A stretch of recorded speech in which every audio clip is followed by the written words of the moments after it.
वेद शब्द जो है वो पुरुषलिंग है, पर स्वयं वेद में ही वेद को मां कहा। स्तुता मया वर्धा वेद माता। शब्द पुरुषलिंग है क्योंकि विद धातु से वेद शब्द का जन्म हुआ है, और विद धातु जो है विस्तार धातु है। विद विस्तारे कृते युक्तानाम वेद ज्ञान, ये वेद शब्द का व्याकरण है। वेद विस्तार धातु है, यानी कि वेद माने विज्ञान, जिसका विस्तारवाद कभी खत्म ना हो, वो वेद ज्ञान है। और वेद जो है विस्तारवाद है, यानी कि वो प्रकृति का वाद है, उसमें ज्ञान भरा है, विज्ञान भरा है, प्रयोग भरे हैं। आदमी मर जाएगा, थक जाएगा, पर वेद कभी थकने वाले। एक मंत्र पर करोड़ों लोगों ने रिसर्च किया, करोड़ों लोगों ने। वो मंत्र क्या है? वो मंत्र है ध्यानस्थ योग प्रवर्तते आत्मा। आत्मा का ध्यान परमात्मा से कैसे लगे, इसके लिए करोड़ों ऋषि मुनियों ने मंथन किया, चिंतन किया, ध्यान किया और उसका प्रयोग किया, वेदों में खोज की। सब लोग लिख के भी गए अपना अपना तरीका, पर ध्यान की मंजिल को पाते पाते लोगों ने वो भी लिखा, फिर भी कहा एति न इति परमात्मने। परमात्मा की खोज पूरी हो सकती है, फिर भी न इति, उसका अंत कभी होने वाला नहीं। ये है भगवान का वेद, ये ज्ञान है। वेद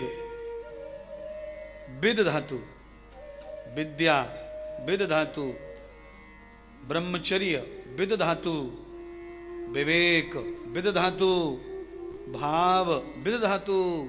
इसमें एक ही धातु का प्रयोग है।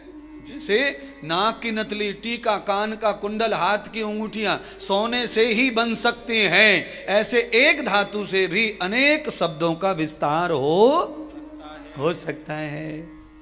अच्छा बोलिए, कान का कुंडल बनवाएं आज, नाक का भी आज बनवाएं, तो दोनों एक ही कीमत में बनेंगे। आज अंगूठी खरीद लो, नाक की नथली खरीदो, भाव सोने का एक ही लगेगा महाराज। ऊपर का जड़ेमा कटेमा जो भी डिजाइन होंगी उसकी अलग कीमत लगती है, सोने की अलग कीमत आती है।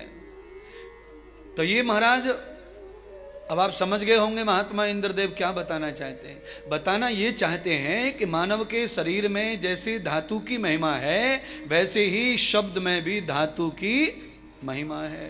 मनुष्य के शरीर से भी कुछ चीजें जरनेट होती हैं, ऐसे शब्द से भी कुछ चीज जरनेट होती हैं, बाहर आती हैं, प्रकट होती हैं। तो बिना धातु के प्रकट कुछ हो ही नहीं सकता। महाराज मेरी धातु खराब हो गई, इलाज कर दो, दवा दे दो, फलाना दे दो, ढिकाना दे दो। रोगी हो जाता है आदमी। अगर धात बिगड़ जाए तो रोग हो गया, रोग। ऐसे ही शब्द में अगर धातु नहीं है, पाठ नहीं है, रूप नहीं है, तो शब्द रोगी हो जाता है, बेकार हो जाता है, कंडम हो जाता है, पड़ा रहता है, कोई नहीं पूछता उसे।